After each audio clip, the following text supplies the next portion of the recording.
জুমার রাত চলতেছে না, কালকে জুমার দিন। জুমার দিন একটা সূরা পড়তে হয়, সূরাটার নাম কি? জোরে বলেন।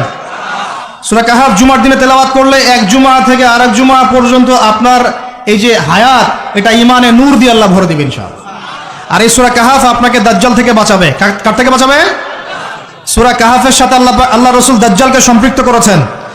সূরা কাহাফ ছাড়া অন্য কোনো সূরার কথা বলা হয়নি। সূরা কাহাফ আপনাকে দাজ্জাল থেকে বাঁচাবে ইনশাআল্লাহ।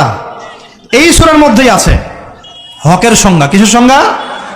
এই সূরার মধ্যে 29 নম্বর আয়াতে আপনি পাবেন আল্লাহ রাব্বুল আলামিন বলছেন, ওয়াকুলিল হাক্কু মির রাব্বিকুম, সুবহানাল্লাহ, ওয়াকুলিল হাক্কু মির রাব্বিকুম ফামান শাআ ফালইউমিন ওয়া মান শাআ ফালইয়াকফুর। হে মুমিন মুসলমান শোনো, হক সত্য সেটাই যা তোমার রবের পক্ষ থেকে নাজিল হয়। সুবহানাল্লাহ। হকের সংজ্ঞা বুঝতে পারলাম? হক বা সত্য সেটাই যা তোমার রবের পক্ষ থেকে নাজিল হয়। এখন আমাকে বলেন, আল্লাহর পক্ষ থেকে কি নাজিল হয়েছে বলেন? আচ্ছা, যখন তাওরাত নাজিল হয়েছিল ওটা কি হক ছিল না বাতিল ছিল?